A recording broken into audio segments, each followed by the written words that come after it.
እንዴት ናችሁ ውድ ቤተሰቦቻችን? ከአዲስ ስፖርት የዩቲዩብ ቻናላችን የዕለተ ቅዳሜ የማለዳ ስፖርት የመረጃ ሰዓታችንን በድጋሚ ይዘን ተገናኘን።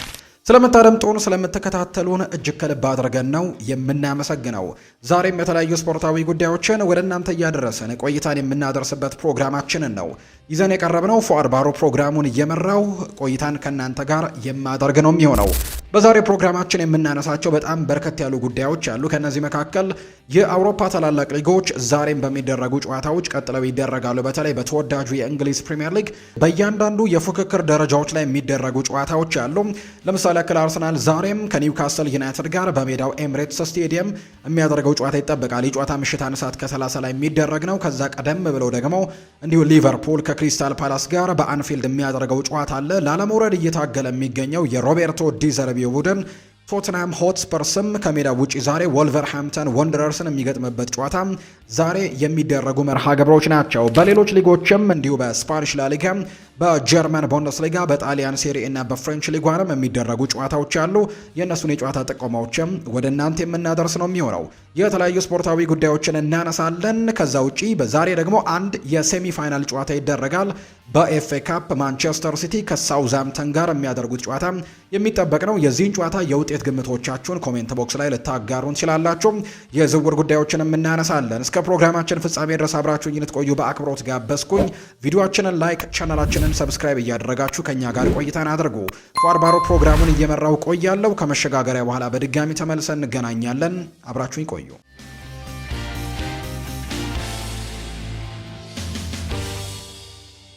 በቀጥታ ወደ መረጃዎቻችን እናምራ። ውድ ቤተሰቦቻችን ትናንትና በአውሮፓ ታላላቅ ሊጎች የተደረጉ አንዳንድ መርሃ ግብሮች ያሉ እነሱን በማስቀደምን ጀምር። የተወዳጁ የእንግሊዝ ፕሪምየር ሊግ የ34ኛ ሳምንት ጨዋታዎች ትላንትናም ቀጥለው ተደርገዋል። ትላንት አንድ መርሃ ግብር ነው የተደረገው። ኖቲንግሃም ፎረስት እና ሰንደርላንድ ያደረጉት ጨዋታ ትላንትና በተወዳጁ የእንግሊዝ ፕሪምየር ሊግ የተደረገው ብቸኛ መርሃ ግብር ነው። የመውረድ ስጋት ያለበት የቪቶር ፔሬራ ቡድን ኖቲንግሃም ፎረስት ትላንትና ከሜዳ ውጭ በተለይ በዚህ የውድድር ዓመት እጅግ አስቸጋሪ ከሚባሉ ሜዳዎች መካከል የሰንደርላንድ ሜዳ ስታዲየም ኦፍ ላይት አንደኛው እንደሆነ ይታወቃል። በርካታ ትልቅ የሚባሉ ቡድኖች ጭምር እዛ ሜዳ ላይ ሄደው ለማሸነፍ እጅግ በጣም አስቸጋሪ እንደሚሆንባቸው በደንብ የተመለከትንበት የውድድር ዓመት ነውና ትናንትና ጨዋታው ስታዲየም ኦፍ ላይት ላይ ነው የተደረገው። ነገር ግን ትናንትና ሰንደርላንድ ለኖቲንግሃም ፎረስት እጁን ሰጥቷል። ከዛ ውጭ ግን በጣም በርከት ያሉ ግቦች ጭምር ነው ሰንደርላንድ የተቆጠረበት። ኖቲንግሃም ፎረስት ትናንትና ማሸነፉን ተከትሎ ነጥቡንም ከፍ በማድረግ አሁን ላይ በፕሪሚየር ሊጉ ላይ የመቆየት እድሉን ሰፋ በማድረግ ቶተንሃም እና ዌስትሃም ዩናይትድ ላይ ጫናዎችን ማብዛቱን ነው ትላንትና የተመለከትነው። ሰንደርላንድ በሜዳው ስታዲየም ኦፍ ላይት ኖቲንግሃም ፎረስትን አስተናግዶ 5-0 በሆነ ውጤት ተሸንፏል። የቪቶር ፔሬራ ቡድን ኖቲንግሃም ፎረስት 5-0 በሆነ ውጤት ነው ማሸነፍ የቻለው። የኖቲንግሃም ፎረስት የማሸነፊያ ግቦችም ኢጎር ሄሱስ፣ ሞርጋን ጌብስ ዋይት፣ ከዛ ውጪ ውድ፣ ኤሊዮት አንደርሰን እና ሁም ደግሞ በራሱ ላይ ማስቆጠር የቻሉ ተጫዋቾች ናቸው። ኖቲንግሃም ፎረስቶች ማሸነፋቸውን ተከትሎ ከወራጅ ቀጠናው አሁን ላይ በ8 ነጥቦች መራቅ ችለዋል። ከቶትናም ሆትስፐርስ 18ኛ ደረጃ ላይ ከሚገኘው ቡድን በ8 ነጥቦች ርቀው ነው አሁን ላይ የተቀመጡት። 39 ነጥብ መሰብሰብ የቻለበትን አጋጣሚ ተመልክተናል። 18ኛ ደረጃ ላይ የተቀመጠው ቶትናም ሆትስፐርስ 31 ነጥብ ነው ያለውና የ8 ነጥብ ልዩነት በማዕከላቸው ይገኛል። ስለዚህም አሁን ላይ ኖቲንግሃም ፎረስት የመትረፍ እድሉን በጣም ሰፋ ያደረገ ቡድን እንደሆነ ተመልክተናል። በቀጣይ የዌስትሃም እና የቶተንሃም እነሱ የሚያደርጓቸው ተጠባቂ ጨዋታዎች ደግሞ ይጠበቃሉ ላለመውረድ በሚደረገው ትግል ላይ። ትላንትና ኖቲንግሃም ፎረስት ሲያሸንፉ ጎል ካስቆጠሩ ተጫዋቾች መካከል አንደኛው ሞርጋን ጌብስ ዋይት ነው። ባለፉት 7 ጨዋታዎች ለኖቲንግሃም ፎረስት 7ኛ ግቡን ነው ከመረብ ጋር ያሳረፈው።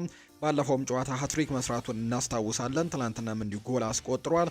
በጣም ጥሩ ጊዜን እያሳለፈ ነው የሚገኘው። በተለይ ቡድኑ በሚፈልገው ሰዓት፣ ቡድኑ ላለመውረድ በሚጫወትበት ሰዓት ጥሩ የሚባሉ ጎሎችን እያስቆጠረ ይገኛል። ትላንትናም በ7 ጨዋታዎች 7ኛ ጎሉ ሆኖ ተመዝግቦለታል። ለኖቲንግሃም ፎረስት ያስቆጠራቸው ማለት ነው።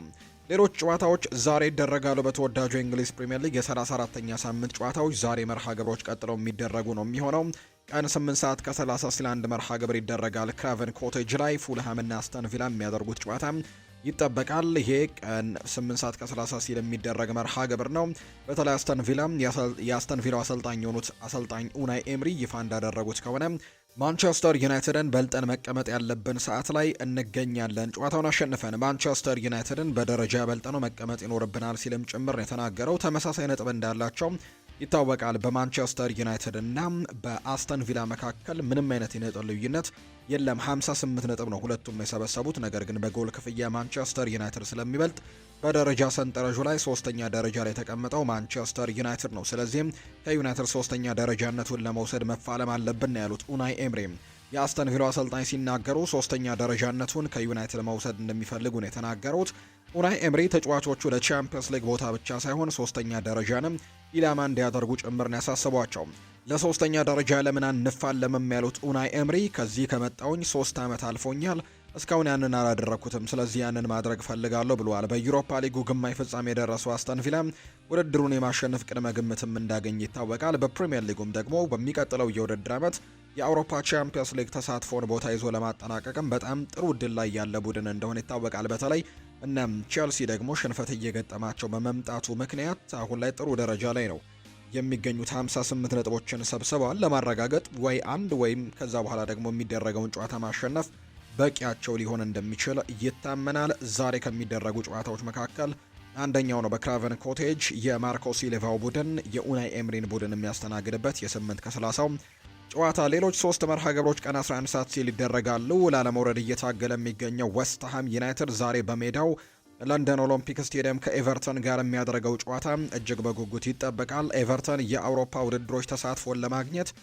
ትንቅንቅ እያደረገ የሚገኝ ቡድን ነው። 47 ነጥቦችን ሰብስቦ በውድድሩ አጋማሽ ላይ ይገኛል። 10ኛ ደረጃ ላይ ተቀምጦ ይገኛል። የዛሬውን ጨዋታ ማሸነፍ ምናልባት የሌሎች ቡድኖችን ውጤት እንደመጠበቅ እንዳለበት ቢታመንም ነገር ግን ከ6ኛ ደረጃ ካለው ቡድን ጋር ተመሳሳይ አይነት ነጥብ ማግኘት ይችላሉ።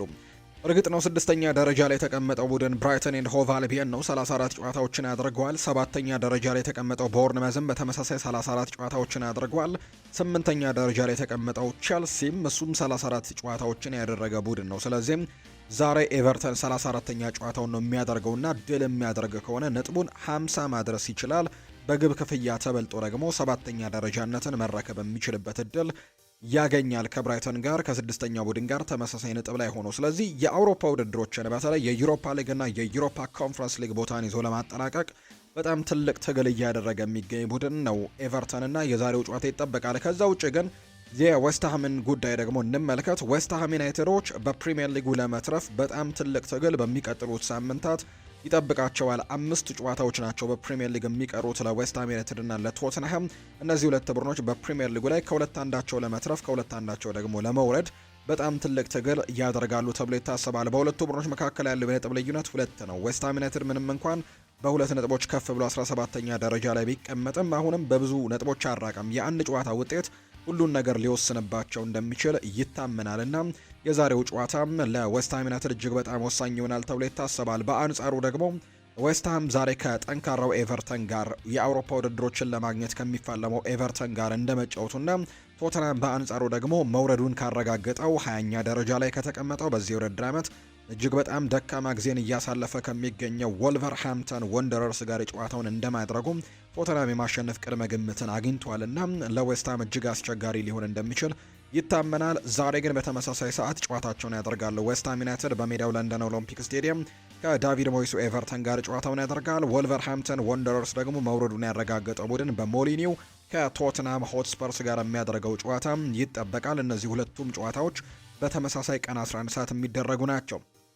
ሌላኛው ቀን 11 ሰዓት ላይ የሚደረገው ጨዋታ ሊቨርፑል በሜዳው አንፊልድ ሮድ ከክሪስታል ፓላስ ጋር የሚያገናኘው ጨዋታ ተጠባቂው ሌላኛው መርሃ ግብር ነው። በአብዛኛው እያረጋገጠ መጥቷል። ሊቨርፑልም ቢሆን የአውሮፓ ቻምፒየንስ ሊግ ተሳትፎን ለማግኘት በጣም ቅርብ እንደሆነ እየተመለከትን ነው። እርግጥ ነው 5ኛ ደረጃ ላይ ነው ተቀምጠው የተመለከትናቸው። ከማንቸስተር ዩናይትድ እና ከአስተን ቪላ ደግሞ በ3 ነጥቦች ብቻ ነው ዝቅ የሚለው። ከተከታዩ ደግሞ ከብራይተን ኤንድ ሆቭ አልቢየን በ5 ነጥቦች ከፍ ብሏል። ስለዚህም የአውሮፓ ቻምፒየንስ ሊግ ተሳትፎን ለማረጋገጥ እጅግ በጣም ቅርብ እንደሆነ እየተመለከትን ነው የአርኔ ስሎት ቡድን።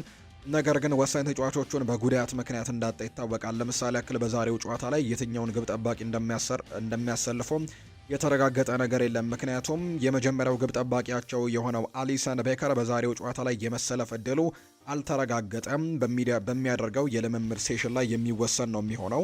ከጉዳት ግን እየተመለሰ እንዳለ የሚያሳዩ መረጃዎች አሉ። በዛሬው ጨዋታ ላይ ይኖራል አይኖርም ግን የተረጋገጠው ነገር የለም። ሁለተኛው ግብ ጠባቂ የሆነው ጆርጂ ማማርዳሽቪሊ ጆርጂያዊው ግብ ጠባቂ ደግሞ ባለፈው ሳምንት ጉዳት እንደገጠመው ይታወሳልና በዛሬው ጨዋታ ላይ አይኖርም። ምናልባት አሊሰን ቤከርም የማይሰለፍ ከሆነ ሶስተኛውን ግብ ጠባቂ ውድማንን ለማሰለፍ ይገደዳሉ አሰልጣኝ አርነ ስሎትና ሁለቱ ግብ ጠባቂያቸውን በጉዳት ምክንያት አጥተዋል። ከዛ ውጪም ረጅም ጊዜ ጉዳት ላይ የሚገኙት ስቴቨን ባጄቲች፣ ኮነር ብራድላይ፣ ሁጎ ኤኪቲኬ፣ ዋተሮ ኤንዶ፣ ጂኦቫኒ ሊዮን በዛሬው ጨዋታ ላይ በጉዳት ምክንያት በሊቨርፑል በኩል የማንመለከታቸው ተጫዋቾች እንደሆኑ ነው ይፋ እየተደረጉ የሚገኙት። በክሪስታል ፓላስ በኩል በጣም መልካሙ የሚባለው ዜና የወሳኙ ተጫዋቻቸው አደም ዋርተን ሊመለስ ይችላል የሚሉ ግምቶች መውጣታቸው ነው። በዛሬው ጨዋታ ላይ ምናልባት ሊመለስ እንደሚችል ይፋ እየተደረገ ይገኛል። መጠነኛ ጉዳት እንደነበረበት ይፋ ተደርጓል። 61276 ደጋፊዎችን በሚይዘው አንፊልድ ይህ ጨዋታ ይደረጋል። ማድሊ ደግሞ ይህንን ጨዋታ በመሃል ዳኝነት ይመሩታል ተብሎ ነው የሚጠበቀው። ያለፉትን የእነዚህ ሁለት ቡድኖች የእርስ በርስ ግንኙነትን ከተመለከተን ክሪስታል ፓላስ የበላይነት አላቸው። ያለፉት ሶስቱን የእርስ በርስ ግንኙነት ከተመለከተን ክሪስታል ፓላስ ሁለቱን ማሸነፍ ችሏል። በፕሪሚየር ሊግ በመጀመሪያው ዙር ጨዋታ ሴልኸርስት ፓርክ ላይ የተደረገውን ጨዋታ ክሪስታል ፓላስ 2-1 በሆነ ውጤት ነው ያሸነፈው። ከዛ ውጪ በካራባኦ ካፕ ተገናኝተው ክሪስታል ፓላስ እንዲሁ 3-0 ያሸነፈበት ውጤት እንደነበር እናስታውሳለን። ከዛ በፊት የነበረውን ጨዋታ ደግሞ እንዲሁ 3-2 ያሸነፈበት። ያለፉትን 3 ጨዋታዎች ክሪስታል ፓላስ ሊቨርፑል ላይ በጣም ትልቅ የሚባሉ ድሎችን ያስመዘገበበት እንደነበር የምናስታውሰው ነው። የኦሊቨር ግላስነር የመጨረሻ የውድድር ዓመታቸው ላይ እንግዲህ ዛሬ ከሊቨርፑል ጋር የሚያደርጉት የአንፊልድ ሮድ ጨዋታ ይጠበቃል። ይህ ጨዋታ ቀን 11 ሰዓት ሲል የሚደረግ መርሃ ግብር እንደሆነ ነው የወጣላቸው መርሃ ግብር የሚያሳየው። ሊቨርፑል እንዳልኳችሁ የአውሮፓ ቻምፒየንስ ሊግ ተሳትፎን ለማግኘት እጅግ በጣም ቅርብ ነው። ክሪስታል ፓላስ በአንጻሩ ዘንድሮ ወገብ አካባቢና ከወገብ በታች የሚገኝ አይነት ቡድን እንደሆነ ተመልክተናል። 43 ነጥቦችን ነው የሰበሰቡት። ምናልባት ግን የዛሬውን ጨዋታ ማሸነፍ እስከ 11ኛ ደረጃ ድረስም ሊያደርሳቸው የሚችል አይነት ውጤትን ሊያስመዘግቡበት ይችላሉ። ስለዚህም የዛሬው ጨዋታ ቀን 11 ሰዓት ላይ የሚደረገው ሌላኛው መርሃ ግብር ተጠባቂ ይሆናል ተብሎ ይታሰባል። የምሽቱን 1 ሰዓት ከ30 ጨዋታ እንመልከት። አርሰናል ከኒውካስል ዩናይትድ ጋር የሚያደርጉት ጨዋታ ዛሬ በፕሪሚየር ሊጉ ሁሉም አይኖች በትኩረት የሚመለከቱት ጨዋታ ይሆናል ተብሎ ይጠበቃል። እርግጥ ነው ኒውካስል ዩናይትድ እንዳለፉት የውድድር ዓመታት ጠንካራ ቡድን ነው ብሎ ማንሳት አይቻልም። በተለይ ወሳኝ ተጫዋቾቹን ደግሞ በዛሬው ጨዋታ ላይ በጉዳት ምክንያት አለማሰለፉ ደግሞ ለኤዲሃው ሌላ ጭንቀት ይሆናል ተብሎ ይታሰባል። ከዚህ በፊት የምናውቀው አይነት ኒውካስል ዩናይትድ አይደለም ዘንድሮ እየተመለከትን የምንገኘው። ያለፉትን 3 የፕሪሚየር ሊግ ጨዋታዎች የተሸነፈ ቡድን ነው። በደረጃ ሰንጠረዡም 14ኛ ደረጃ ላይ የተቀመጠ ቡድን ነው። እንግዲህ በጣም ጥሩ የሚባል የውድድር ዓመትን እያሳለፈ አይገኝም። በተለይ አሌክዛንደር ኢሳክን ወደ ሊቨርፑል መላካቸውና እሱን የሚተካ ሁነኛ ተጫዋች አለማምጣታቸው ኒክ ቮልትማደ በመጀመሪያዎቹ ሳምንታት ላይ ጥሩ ነገሮችን ማሳየት ችሎ የነበረ ቢሆንም ተደጋጋሚ ጎሎችን ለማስቆጠር ሙከራዎችን አድርገው የነበረ ቢሆንም ነገር ግን ያንን ፎርም መቀጠል አልቻለም። ከዛ ውጪ ከብሬንትፈርድ ያስፈረሙት ዩዌን ዊሳ ደግሞ በተደጋጋሚ ጉዳቶች ምክንያት ይህንን ቡድን በትክክል ማገልገል እየቻለ አይደለም እና ለኒውካስል ዩናይትድ እጅግ አስከፊ የውድድር ዓመት እንደሆነ እየተገለጸ ይገኛል። የአውሮፓ ውድድሮችን የማግኘት እድሉ ጭምር በጣም የከሸፈበት አምና በአውሮፓ ቻምፒየንስ ሊግ የሚያሳትፈውን ውጤት አምጥቶ ዘንድሮ በቻምፒየንስ ሊግ ሲሳተፍ እንደነበር እናስታውሳለን። ለአርሰናል ግን የሞት ሽረት ትግል የሚያደርግበት ወሳኝ ጨዋታ ይሆናል ተብሎ ይጠበቃል። አርሰናል ባለፉት ጨዋታዎች ላይ ከተመለከትን በተለይ በሜዳው ደጋፊዎች የሚገባቸው ስሜት ወይም ደግሞ ስጋት ይገባቸዋል። በጨዋታዎች ላይ አርሰናል ቶሎ ጎል እንዲያስቆጥር ጨዋታውን ቶሎ እንዲያሸን ወይም ደግሞ በርከት ያሉ ጎሎችን አስቆጥሮ የማሸነፍ እድሉን በጣም ከፍ እንዲያደርግ ይፈልጋሉና ያ ደግሞ ጎሎች ሳይቆጠሩ የሚቆዩ ከሆነ ደግሞ የአርሰናል ደጋፊዎች የሚያሳዩት አይነት ሪያክሽን አለ ወይም ደግሞ ስጋት ይገባቸዋል። ያ ስጋት ደግሞ ተጫዋቾቹ ላይ እንደሚጋባ የቅርብ የመረጃ ምንጮች በደንብ ይናገራሉ። እንደውም አንዳንድ በጣም ለአርሰናል ቅርብ ናቸው ተብለው የሚታሰቡ የመረጃ ምንጮች እንደሚናገሩት ከሆነ እንደዚህ አይነት ነገሮች ሲፈጠሩ የአርሰናል ተጫዋቾች ሜዳ ላይ ጭምር ስለ ደጋፊዎች ሲነጋገሩ ሰምቻለሁ ያለ የመረጃ ምንጭም እንዳለ ጭምር ይታወቃልና አርሰናል በሜዳው ሲጫወት የደጋፊዎቹ ሪያክሽን በተለይ ተጫዋቾቹ ላይ በጣም ከባድ ጫናዎችን እያሳደረ እንዳለ የሚያሳዩ ነገሮች ያለ። ዛሬ በሜዳው ነው ጨዋታውን የሚያደርገው። በኤምሬትስ ስቴዲየም መርሃ ግብሩን ያደርጋል። ከኒውካስል ዩናይትድ ጋር የሚደረግ ጨዋታ ነው። የማሸነፍ ቅድመ ግምቱ እርግጥ ነው ለአርሰናል ነው የተሰጠው። 34ኛው ሳምንት ላይ ነው የምንገኘው። ጥቂት በጣት የሚቆጠሩ ጨዋታዎች ብቻ ናቸው አሁን ላይ ፕሪሚየር ሊጉ ሊጠናቀቅ የሚቀሩት። ከዚህ በኋላ የሚደረጉ እያንዳንዱ ጨዋታዎች ውጤት፣ እያንዳንዱ ጎሎች፣ ሁሉ ነገር በጣም ወሳኝ የሚሆኑበት ሰዓት ነው። ምክንያቱም ተመሳሳይ ነጥብ 77 ነጥብ፣ ተመሳሳይ ጎል ዲፍረንስ 37 የጎል ዲፍረንስ ነው ያላቸው። ያስቆጠሯቸው የጎል መጠኖችም በጣም ቅርብ ናቸው። የ3 ጎል ልዩነት ብቻ ነው በመካከላቸው የሚገኘውና 66 ጎሎችን አስቆጥሯል ማንቸስተር ሲቲ። በአንጻሩ አርሰናል ደግሞ 63 ጎሎችን ማስቆጠር የቻለም ቡድን ነውና ያስቆጠሩት የጎል ብዛትም በ3 ብቻ ነው የሚለያየው። ስለዚህ ከዚህ በኋላ የሚፈጠሩት የሚያስቆጥሯቸው የጎል ብዛቶች የሚያመጧቸው ውጤቶች ለእያንዳንዱ ጨዋታዎች ለዋንጫው ለመወሰን በጣም ወሳኝ ይሆናሉ ተብሎ ይታሰባል። አርሰናል በርከት ያሉ ቀናትን ፕሪሚየር ሊጉን ከመራ በኋላ በዚህ ሳምንት ማንቸስተር ሲቲ ተርፍ ሙር ላይ በርንሌን ማሸነፉን ተከትሎ የደረጃ ሰንጠረዡ ሁለተኛ ደረጃ ላይ እንዲቀመጡ አድርጓቸዋል። የዛሬውን ጨዋታ ግን ውጤት ማምጣት በድጋሚ ወደ ደረጃ ሰንጠረዡ አናት እንዲመለሱ እድል ይሰጣቸዋል ተብሎ ይታሰባል። ያለፉትን 2 ተከታታይ ጨዋታዎች በፕሪሚየር ሊግ ሽንፈት ገጥሟቸዋል አርሰናሎች። በተለይ በማንቸስተር ሲቲ እና በቦርንመዝ ነው በተከታታይ የተሸነፉት። ዛሬ ደግሞ ጨዋታውን አሸንፈው ወደ ትክክለኛ ፎርማቸው ለመመለስና ወደ ዋንጫው በትክክል ፉክክር ለመመለስም ትልቅ ጥረት ያደርጋሉ ተብሎ ይታሰባል። በአርሰናል በኩል በዛሬው ጨዋታ ላይ እንደማይኖር የተረጋገጠው ተጫዋች ሚኬል ሜሪኖ ነው። እንደማይኖር የተረጋገጠው የጁሪየን ቲምበር የመሰለፍና ያለመሰለፍ ጉዳይ ግን የተረጋገጠ አይደለም። በአንጻሩ በኒውካስል ዩናይትድ በኩል ወሳኝ የሚባሉ ተጫዋቾች አንቶኒ ጎርደን፣ ጆኤል ሊንተን እንዲሁ ቲኖ ሊቨርማንቶ በዛሬው ጨዋታ ላይ አይኖሩም። አንቶኒ ጎርደን እና ሊቨርማንቶ በጉዳት ምክንያት ነው በዛሬው ጨዋታ ላይ የማይኖሩት። ጆኤል ሊንተን ደግሞ በቅጣት ምክንያት በዛሬው ጨዋታ ላይ አይኖርም። ፋቢያን ሼር እና ኤሚል ክራፍትም በዛሬው ጨዋታ ላይ በኒውካስል ዩናይትድ በኩል የማንመለከታቸው ተጫዋቾች ናቸው። 60704 ደጋፊዎችን በሚይዘው ኤምሬትስ ስቴዲየም ይህ ጨዋታ ይደረጋል። ባሮት ደግሞ ይህንን ጨዋታ በመሃል ዳኝነት ይመሩታል። የሁለቱ ቡድኖች የእርስ በርስ 3 ግንኙነቶችን ያለፉትን 3 የእርስ በርስ ግንኙነት ከተመለከተን አርሰናል የበላይነት አለው። 3ቱንም ጨዋታዎች ማሸነፍ ችሏል። በፕሪሚየር ሊግ በዚህ ውድድር ዓመት በመጀመሪያው ዙር ሴንት ጄምስስ ፓርክ ላይ የተደረገውን ጨዋታ አርሰናል 2-1 በሆነ ውጤት አሸንፎ እንደነበር የምናስታውሰው ነው። ከዛ ውጭ አምና የተደረጉ ጨዋታዎችን ደግሞ በፕሪሚየር ሊግ አርሰናል በኤምሬትስ 1-0 በሆነ ውጤት አምና አሸንፎ እንደነበር የምናስታውሰው ነውና የዛሬው ጨዋታ በተለይ ለአርሰናል እጅግ በጣም ወሳኝ ይሆናል ተብሎ የሚጠበቅ ጨዋታ እንደሆነ ነው መርሃ ግብሩ የሚያሳየው። ልክ ምሽት 1:30 ሲል ይሄ መርሃ ግብር ይደረጋል። በእንግሊዝ ሌላ የሚደረገው ጨዋታ የኤፍኤ ካፕ መርሃ ግብር ነው። ዛሬ ማንቸስተር ሲቲ እና ሳውዝ ሃምፕተን ዌምብሌ ላይ ጨዋታቸውን እያደርጋሉ። ተጠባቂ መርሃ ግብር ይሆናል ተብሎ ይታሰባል። ይህ ጨዋታ ምሽት 1:15 ሲል የሚደረግ መርሃ ግብር ነው። የኤፍኤ ካፕ ጨዋታ ነው ዛሬም የሚደረገው።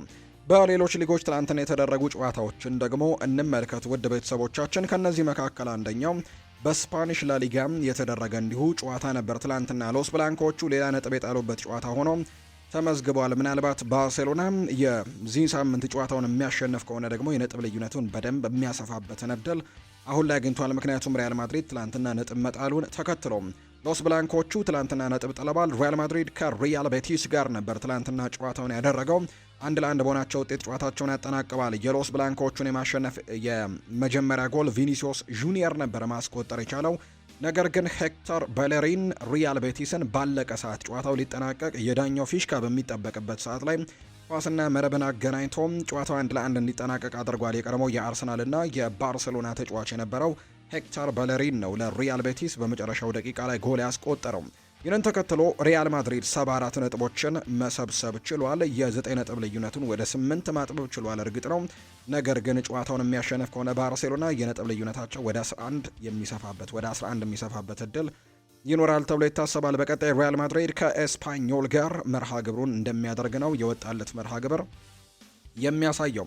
ዛሬም በስፓኒሽ ላሊጋ የሚደረጉ ጨዋታዎችን እንመልከት። ዲፖርቲቮ አላቬስ ከማዮርካ ጋር ጨዋታውን ያደርጋል። ቀን 11 ሰዓት ከሩብ ሲል ደግሞ ሄታፌ እና ባርሰሎና የሚያደርጉት ጨዋታ ይጠበቃል። በጨዋታው ላይ ላሚን ያማል በጉዳት ምክንያት እንደማይኖር የተረጋገጠ ነው። ቀን 11 ሰዓት ከሩብ ሲል ግን ጨዋታው ይደረጋል ተብሎ ይታሰባል። ከዛ ውጪ ምሽት 1 ሰዓት ከ30 ሲል ቫሌንሲያ በሜዳው ሜስታያ ከዢሮና ጋር የሚያደርጉት ጨዋታ አለ። አትሌቲኮ ማድሪድ በሜዳው ኤርዋንዳ ሜትሮፖሊታኖ አሬና አትሌቲክ ቤልባውን የሚገጥሙበት ጨዋታ ደግሞ ምሽት 4 ሰዓት ሲል የሚደረግ የዛሬ መርሃ ግብር እንደሆነ ነው ይፋ የተደረገው። በጣሊያን ሴሪኤም ትላንትና ናፖሊ ድል ቀንቶታል። በሜዳው ነበር ትላንትና በዲየጎ አርማንዶ ማራዶና ስቴዲየም ክሮሚኔንሴን የገጠመው። በዚህም 4-0 በሆነ ሰፊ ውጤት ነው ማሸነፍ የቻለው። የናፖሊን የማሸነፊያ ግቦችም ስኮት ማክቶሚኔ፣ ኬቨን ደብሮይነ እንዲሁ ደግሞ ቶራቺያኖ በራሱ ላይና እንዲሁ ደግሞ አሊሰን ሳንቶስ ኳስና መረብን ያገናኙ ተጫዋቾች እንደሆኑ ነው ትላንትና የተመለከትነው። በዚህም ናፖሊ 4-0 በሆነ ውጤት ማሸነፍ የቻለበት መርሃ ግብረን ነው በትላንትናው ጨዋታ ላይ የተመለከትነው። ናፖሊ ማሸነፉን ተከትሎም ከሊጉ መሪ ኢንተር ሚላን ጋር ያለውን የነጥብ ልዩነት ወደ 9 ዝቅ ያደረገበት አጋጣሚን ጭምር አግኝቷል። 69 ነጥቦችን በመሰብሰብም ሁለተኛ ደረጃ ላይ ነው የተቀመጠው። ዛሬም በጣሊያን ሴሪኤ 3 መርሃ ግብሮች ናቸው የሚደረጉት። ፓርማ ከፒየትሳ፣ ቦሎኛ ከሮማ እና ቬሮና ከሊቼ ጋር የሚያደርጓቸው ጨዋታዎች ዛሬ የሚደረጉ መርሃ ግብሮች እንደሆኑ ነው ይፋ የተደረገው። በጣሊያን ሴሪኤ የሚደረጉ ጨዋታዎች ናቸው። በሌሎች ሊጎችም ትላንትና የተደረጉ ጨዋታዎች ያሉ፣ ከዛ ውጭ ደግሞ ዛሬም የሚጠበቁ ጨዋታዎች እንዳሉ ነው በርካቶች እየተመለከትን የምንገኘው። ከነዚህ መካከል የፍሬንች ሊጓን ዛሬም ጨዋታዎች ቀጥለው እንደሚደረጉ ተመልክተናል። በፍሬንች ሊጓን አሁን ላይ እንግዲህ ፓሪስ ሰን ዠርሜን ሊጉን እየመራው እንደሆነ ይታወቃል። ትላንትና ብረሽትና ሌንስ ጨዋታቸውን አድርገው 3-3 በሆናቸው ውጤት ነው ያጠናቀቁት። ዛሬ ግን በፍሬንች ሊጓን ሊዮን ከኦንዤ፣ አንጀርስ ከፓሪስ ሰን ዠርሜን እና ቱሉዝ እና ሞናኮ የሚያደርጓቸው ጨዋታዎች ዛሬ በፍሬንች ሊጓን የሚደረጉ መርሃ ግብሮች ናቸው። በጀርመን ቡንደስሊጋ ትላንትና አረቢ ለብዚሽ በሜዳው ሬድ ቡል አሬና ከኡኒየን በርሊን ጋር ጨዋታውን አድርገው 3-1 በሆነ ውጤት ማሸነፉን ነው የተመለከትነው። አረቢ ለብዚሽ አሁንም የአውሮፓ ቻምፒየንስ ሊግ ተሳትፎን ለማግኘት በትልቁ እንቅስቃሴዎችን እያደረገ ይገኛል። በሊቨርፑል፣ በማንቸስተር ዩናይትድ እንዲሁም በሌሎችም ክለቦች እየተፈለገ የሚገኘው ያን ዲያማንዴ ትናንትናም ጥሩ እንቅስቃሴን ማድረግ ችሏል። በጨዋታው ላይ 3ኛው ጎል እንዲቆጠርም አሲስት ያደረገው ተጫዋችም እሱ ነው። አረቢ ለብዚሽ 3-1 በሆነ ውጤት ነው ያሸነፈው። በጀርመን ቡንደስሊጋ ዛሬ ግን ኦክስበርግ ከአይንትራክ ፍራንክፈርት፣ ኮሎኝ ከባየር ሌቨርኩዘን፣ ሄዲኒያም ከሴም ፓውሌ፣ ማይንስ ከባየር ሚኒክ፣ ቮልስበርግ ከቦሩሲያ ሞንቸግላድባህ እና ሃምበርግ ከሆፌንሄም ጋር የሚያደርጉት ጨዋታ ዛሬ የሚደረጉ ናቸው። በጀርመን ቡንደስሊጋ ሻምፒዮኑ ከወዲሁ መረጋገጡን የምናስታውሰው ጉዳይ ነው። ለአውሮፓ ቻምፒየንስ ሊግ ተሳትፎን ለማግኘትና ለሌሎች ፉክክሮች ካልሆነ በስተቀር ሻምፒዮኑ ባየር ሚኒክ መሆኑን ማረጋገጡን የምናስታውሰው ጉዳይ ነው። ክለቦችን የተመለከቱ ስፖርታዊ ጉዳዮችን ደግሞ ወደ እናንተ እናድርስ ውድ ቤተሰቦቻችን። አርሰናልን የተመለከተ መረጃን እንንገራቸው። ዓላማችን ፕሪሚየር ሊጉን ማሸነፍ ነው ብለዋል ጋብሪኤል ማርቲኔሊ ነው ይህንን ሀሳብ የሰጠው። የአርሰናሉ የፊት መስመር ተሰላፊ የሆነው ጋብሪኤል ማርቲኔሊ ቡድኑ ታሪክ መጻፍ ይፈልጋል ሲል ነው አስቴቱን ያጋራው። በቀሪ 5 ጨዋታዎች ጥረታችንን በእጥፍ ማሳደግ አለብን ያለው ማርቲኔሊ ዓላማችን ፕሪሚየር ሊጉን ማሸነፍ ነው ሲልም ይናገራል። አክሎም በአርሰናል ታሪክ ውስጥ ስማችንን ማጻፍ ነው የምንፈልገው ሲልም ጭምር ተናግሯልና ዋንጫውን ማሸነፍ ትልቁ ህልማችን ነው ሲልም ጋብሪኤል ማርቲኔሊ ይናገራል። መረጋጋትና እስከ መጨረሻው መፋለም አለብን ያለው ደግሞ ዊሊያም ሳሊባ ነው። የአርሰናሉ ተከላካይ የሆነው ዊሊያም ሳሊባ ቡድኑ እስከ መጨረሻው የመፋለሚያ ጊዜ ላይ መሆኑን ደግሞ ይናገራል። መረጋጋት አለብን የሚለው ሳሊባ በተመሳሳይ ሰዓት ደግሞ ሜዳ ላይ እስከ መጨረሻው መፋለምን አለብን ሲልም ጭምር ነው የሚናገረው። ምክንያቱም ጊዜው አሁን ነው ሲልም ይናገራል። አክሎም የክለቡ አካል የሆነ ሁሉም ሰው ያስፈልገናል ሲልም ጥሪ ያቀረበ ሲሆን ምክንያቱም አሁን ላይ ማድረግ ያለብን ነገር ነው ሲልም ጭምር ይናገራል። አሁን ትክክለኛ ጊዜ ነው፣ ሜዳ ላይ ያለንን ሁሉ መስጠትና እስከ መጨረሻው መፋለም ደግሞ ይኖርብናል ሲልም ነው ዊሊያም ሳሊባ ሀሳቡን እየሰጠም የሚናገረው። የአርሰናሉ ሌጀንድ የሆነ ፓትሪክ ቪየራም ለአርሰናሎች ያስተላለፈው አንድ መልእክት አለ። የአርሰናሉ ታዋቂ ተጫዋች የሆነ ፓትሪክ ቪየራም አርሰናሎች በፕሪሚየር ሊጉ የዋንጫ ፉክክር ላይ ትኩረታቸውን እንዲጠብቁና የአሸናፊነት ልማዳቸውንም እንዳይቀይሩ ነው ያሳሰበው። አርሰናሎች በፕሪሚየር ሊጉ በቦርንመዝና በማንቸስተር ሲቲም በተከታታይ የ2-1 ሽንፈትን ማስተናገዳቸውን ተከትሎ በሁለት ሳምንታት ውስጥ ብቻ የነበራቸውን የ9 ነጥብ ላይ ብልጫን ለሲቲ አሳልፈው መስጠታቸው ይታወሳል። ፓትሪስ ቪየራም በተለይም የአዲሱ ዓመት የተሻለ ብቃትን እያሳየ የሚገኘውን ስዊድናዊውን አጥቂ ቪክተር ዮኬሬሽን በተመለከተም ነው ሀሳቡን የተናገረው። ቪክተር ዮኬሬሽ እስካሁን ካየነው በላይ ሊሰጥ የሚችለው ብቃት ያለው ይመስለኛል። ጉልበቱና ሜዳ ላይ ያለው መንፈስን ወደዋለሁ። እሱ እውነተኛ የቡድን ተጫዋች ነው፣ ግቦችን ያስቆጥራል። በዚህም ላይ ምንም ጥርጥር የለኝም። ቪክተር ዮኬሬሽ ኳስ በእግሩ ስር ባልሆነበት ወቅት ጠንክሮ የሚሰራ አይነት ተጫዋች እንደሆነ እኔ በግሌ ተመልክቻለሁ። ሁልጊዜም ለቡድኑ በትጋት ይሰራል። ቦታ ለመፍጠር ሲሮጥ እመለከተዋለሁ። ነገር ግን በሆነ ምክንያት ግን ኳሱ ገና ወደ እሱ አልደረሰም። ፓትሪክ ቪየራ አርሰናሎች አሁን ካሉበት ደረጃ የደረሱት በጥራትና በአንድነት መሆኑን አስታውሰው በመጨረሻው የዋንጫ ሩጫ ላይም የለመዱትን የማሸነፍ ልምድም ሊቀጥሉ እንደሚገባ ጭምር ነው እየተናገረ እንደሚገኝ መረጃ የወጣውና በሚቀጥሉት ጨዋታዎች ላይ ጠንክሮ መመለስ አለባቸው ሲል ነው ፓትሪክ ቪየራ ስለ አርሰናል ሀሳቡን ያጋራው። ሚኬል አርቴታም ከዛሬው ጨዋታ አስቀድሞ ከኒውካስል ዩናይትድ ጋር ዛሬ ጨዋታ እንደሚያደርጉ ይታወቃልና ከዚህ ጨዋታ አስቀድሞ ሰፋ ያሉ ቆይታዎችን ያደረገበት ሀሳቦቹን ትላንትና ሰጥተዋል። ዋንጫ እንደምናሳካ እምነቱ አለኝ ሲል ነው ሚኬል አርቴታ የተናገረው። የአርሰናሉ አሰልጣኝ ሚኬል አርቴታ ከዛሬው የኒውካስል ዩናይትድ ጨዋታ በፊት አስቴቱን ሰጥቷል። ሚኬል አርቴታ ሲናገር የዛሬው ጨዋታን ማሸነፍ እንፈልጋለን። የመጀመሪያው ጨዋታን ማሸነፋችን ወደ ድሉ አንድ ደረጃ ያስጠጋናል ብሏል። 5 ጨዋታዎች ይቀሩናል። አንደኛው ደግሞ ዛሬ ነው። ያለንን ነገር ሁሉ ይዘን በመሄድም እናደርገዋለን ሲልም ጭምር ይናገራል። በተጫዋቹ በቡድኑ አባላትና ማሳካት በምንፈልገው ነገር ላይ ትልቅ እምነት አለን ሲልም ጭምር ነው የተናገረው። 4 ሳምንታት አሉን። ለ2 ትልልቅ ዋንጫዎችም እየተፋለምን ነው። ገና ነው። ሁሉም ነገር መሆን ይችላል ብሏል። ትኩረታችንን ስለ ጎል ልዩነት አይደለም፣ ስለ ሁኔታው ቀጥሎ እናያለን። አሁን ላይ ከተጋጣሚ ተሽሎ መገኘትና ማሸነፍ ነው ያለብን ሲልም ጭምር ነው የተናገረው። የዛሬውን ጨዋታ ማሸነፍና ጨዋታን በጨዋታ ማሸነፍ እንግዲህ ያቀርብልናል። የፈለግነውን እንደምናሳካ በተጫዋቾቹና በደጋፊዎቹም ትልቅ እምነት አለኝ ሲል ነው ሚኬል አርቴታ የሚናገረው። ዛሬ ማሸነፍ እንፈልጋለን። የመጀመሪያው ጨዋታን ማሸነፍ ትልቅ እርምጃ ያቀርበናል። በተጫዋቾቻችንና በቡድናችን የምንፈልገውን ለማሳካትም ባለን ፍላጎት ላይ እምነቱ አለኝ። 5 ጨዋታዎች ቀርተውናል። 4 ደግሞ ሳምንታት፣ 2 ትልልቅ ዋንጫዎች እየተወዳደርን ነው። እናም ሁሉም ነገር አሁን ላይ የሚቻል ይመስለኛል። አንድ ሰው በውድድር ዘመኑ መጀመሪያ እንደዚህ እንደምንሆን ቢነግረን ኖሮ ወዲያውኑ በደስታ እንቀበለው ነበር ሲልም የተናገረው ሚኬል አርቴታ በዋንጫ ውድድር ላይ የጎል ልዩነት ሚናን በተመለከተም ይናገራል። አናውቅም፣ ስለ አቅማችንና ግጥሚያዎቹን ማሸነፍ ላይ ከዚያም ደግሞ ማሳካት እንደሚገባን ብቻ ነው የምናወራው። እናም ደግሞ በሁኔታው ላይ በመመስረትም በኋላ ላይ ከሌሎችም ነገሮች ማሰብ እንችላለን። ነገር ግን ቅድሚያ የሚሰጠው ነገር ከተጋጣሚው የተሻለ መሆንና ከዚያም ደግሞ ማሸነፍ ነው ሲልም ነው የተናገረው አርቴታ ይቀጥልና በ2003 ከሴልቲክ ጋር የስኮትላንድ ፕሪሚየር ሊግ ዋንጫን ለማግኘት ስለተወዳደሩበት ትዝታዎችና በ2003 ደግሞ ሬንጀርስን በአንድ ጎል በማሸነፍ የስኮትላንድ ሊግን ስላሸነፉበት ትዝታ ይናገራል። ከሴልቲክ ጋር የነበረው ፉክክር ለ10 ወራት የዘለቀ ሲሆን በ96ኛው ደቂቃ በሜዳችን ላይ የመጨረሻ ደረጃ ላይ ደርሰን ከዛም ጎል ማስቆጠር አስፈልጎን የኔም የፍጹም ቅጣት ምት ጎል አስቆጠርኩኝ። ሊጉን በአንድ ጎል ልዩነት አሸንፈናል። ከዚህ የተሻለ ስሜት የለም። በሙያዬ ውስጥ ካጋጠሙኝ ትልልቅ ስሜቶችም አንደኛው ነበር ብሏል። ድሉን በአግባቡ ማግኘት አለብን። እናም ሁሉም ነገር መስመር ላይ ሲሆንና ወሳኝ ሲሆን ደግሞ የበለጠ ልዩ ይሆናል ሲልም ነው አርቴታ የሚናገረው። ያለንን ሁሉ መስጠት ይጠበቅብናል። ያለንን ሁሉ መስጠት ደግሞ ይኖርብናል። ያ ደግሞ ግልጽ ይመስለኛል ሲልም ነው የተናገረው። ስለ ቼልሲው አሰልጣኝ ስንብት ወይም ስለ አሰልጣኝ ሊያም ሮዝኒየር ስንብትም ጥያቄ ቀርቦለት ነበር አርቴታ በተለይም የውድድር ዘመኑ መጨረሻ እየተቃረበ ሲመጣ አሰልጣኝ ክለቡን ሲለቅም ሁልጊዜም ያሳዝናል ብሏል። በትከሻችን ላይ የሚጣሉትን የክትትልና ጫናዎችን ሙሉ በሙሉ እንረዳለን። እናም ብቸኛው ግብ ደግሞ በተቻለ መጠን ብዙ ድሎችን ማግኘት መሆኑንም እናውቃለን ሲል ነው የተናገረው። አርቴታ ይቀጥልና በዚህ ሳምንት ምንም አይነት የውድድር ግርግር ወይም ደግሞ የተለየ ልምድ እንዲሁም ተጫዋቾችን ማስቀረትም የለም። በእያንዳንዱ ጨዋታ ላይ ተጫዋቾችን ለመምራትና ለማነሳሳት የተለያየ አካሄድን እንከተላለን። እናም ለዚያ ቀን ደግሞ ስለተወሰነ ግብ እንነጋገራለን። ጉልበቱ ጥሩ ስለነበርና የአየር ሁኔታውም ውብ ስለነበር በዚህ ሳምንት ብዙ ጥረት ማድረግ አላስፈለገንም። ምንም አደጋ ላይ እንዳለና ይህንን ድል ደግሞ ለማግኘት ያደረግነው ጥረት ምን ያክል እንደሆነ ሙሉ በሙሉ ግልጽ ነው። አሁን ላይ በሜዳችን ላይ ያለን ዋጋ ደግሞ ማረጋገጥ አለብን ብሏል። አሁን ላይ ለእኔም አዲስ ለውጥ ነው። እውነታው ይሄ ነው። የሁሉም ቡድኖች ሁኔታ በደረጃ ሰንጠረዡ ላይ ያለን አቋምና የቀሩት ግጥሚያዎች ብዛት ተመሳሳይ መሆናቸውንም እናውቃለን ብሏል።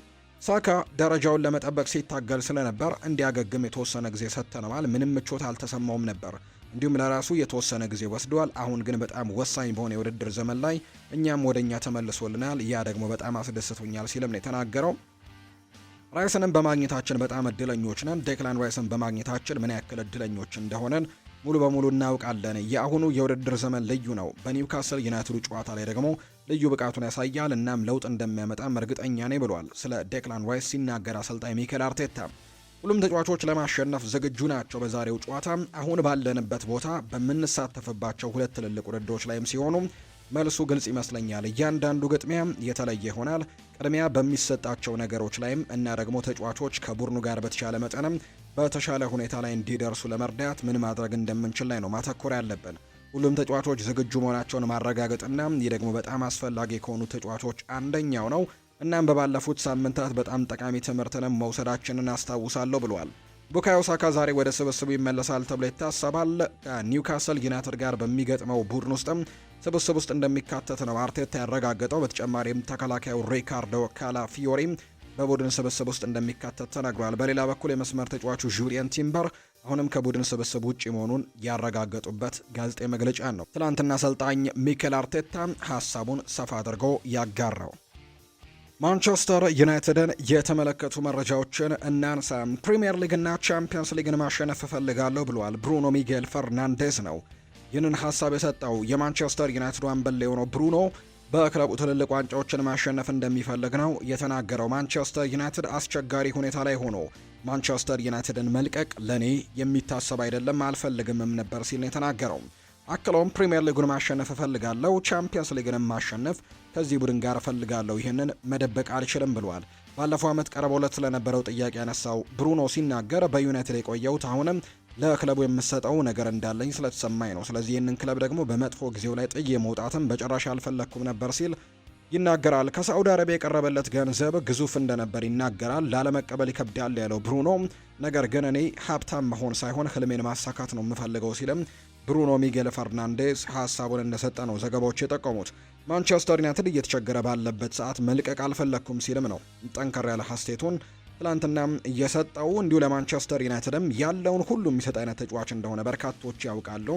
በዚህ ቡድን ውስጥም የሆነ ስኬትን ማሳካት እንደሚፈልግም ጭምር ነው ትላንትና በነበረው ቆይታ ላይ የተናገረው። ስለ አዲሱ አሰልጣኝ ወይም ደግሞ በጊዜያዊነት ቡድኑ ስለተረከቡትና በቀጣይ ቋሚ የመሆን እድል ስላለው ማይክል ካሪክም ሀሳቡን ሰጥቷል። ብሩኖ ሲናገር በጣም ጥሩ ውጤቶችን እንዳስመዘገበም ሁላችንም እየተመለከትን ይመስለኛል። ፕሪሚየር ሊግ በጣም ከባድ ነው። አሁን ላይ ግን ጥሩ የሚባል ደረጃ ላይ ነው ያለነው። ካሪክ ሲመጣ በዚያ ወቅት ላይ በደረጃ ሰንጠረዡ 3ኛ እንሆናለን ብለን በጭራሽ አስበን አናውቅም ነበር። አሁን ግን እዛ ደረጃ ላይ ተገኝተናልና እጅግ በጣም ጥሩ ውጤት ነው ሲልም ጭምር የተናገረው። በዩናይትድ የቆየሁት አሁንም በዚህ ክለብ ያልጨረስኩት የቤት ስራ እንዳለኝ ስለሚሰማኝ ነው። በእርግጥ የሳዑዲ ጥያቄ ከነዛ ሁሉ ገንዘቦች ጋር በጣም ትልቅ ነበር። ባለቤቴም ልክ እንደኔ ነገሮችን በምክንያታዊነት የምታይ ምርጥ ሴት ናት። በዓለም ላይ ቁጥር አንድ ባለጸጋ መሆን አንፈልግም። እኛ የምንፈልገው ህልሞቻችንን ያሳኩ ከልጆቻችን ጋር ያማረ ህይወትን የሚመሩ እናም በተቻለ መጠን ደግሞ ብዙ ስኬቶችን ለማስመዝገብ የሚጥሩ ሰዎችን መሆን ብቻ ነው። ባለቤቴ በዚህ ክለብ ህልሞችን አሳክተሃል ብላ ጠየቀችኝ። ይህ ንግግሯ እሷ ልክ እንደኔው አይነት አመለካከት እንዳላት እንድገነዘብ ያደረገኝ አስተያየት ነው። ክለቡ በአስቸጋሪ ሁኔታ ላይ ያለም ጥዬ መሄድ በጭራሽ አልፈለግኩም ሲልም ነው ብሩኖ ጨምሮ የተናገረው። ስለ 2026ቱ የዓለም ዋንጫም ጥያቄ ቀርቦለት ነበር። ይህ ዓለም ዋንጫ ክሪስቲያኖ ሮናልዶ አሸንፎ ሲያጠናቅቅ ማየት አስደናቂ ነገር ይሆናል ሲልም ነው የተናገረው። እንደሚሳካ በእውነት ተስፋ አድርጋለሁ። ለፖርቱጋል ብቻ ሳይሆን ለክሪስቲያኖ ሮናልዶ እግር ኳስ ህይወትም ለዓለምም የሚሰጠው ትልቅ ነገር ይኖረዋል። ስለዚህ ዓለም ዋንጫው ለክሪስቲያኖ ይገባል ሲልም ጭምር ነው ብሩኖ ሚጌል ፈርናንዴስ የተናገረው። ማንቸስተር ዩናይትድ እና አርሰናል ኤደርሰን ላይ ፍላጎት እያሳዩ እንዳለ የሚያሳዩ መረጃዎች እየወጡ ይገኛሉ። ኤደርሰን የአታላንታ ተጫዋች እንደሆነ ይታወቃል። ከዚህ በፊት በነበሩ የዝውውር መስኮቶችም ዩናይትድም አርሰናልም እንዲሁ ሲቲም አንዳንድ ጊዜም የዚህ ተጫዋች ላይ ትልቅ ፍላጎት እንዳላቸው የሚያሳዩ መረጃዎች በተደጋጋሚ ሲወጡ እንደነበር እናስታውሳለን። አሁንም ቢሆን ማንቸስተር ዩናይትድ እና አርሰናሎች የአታላንታውን ኤደርሰን ላይ ፍላጎት እንዳላቸው ነው የሚነገረው። ነገር ግን ተጫዋቹ ፍላጎቱ ሌላ ነው።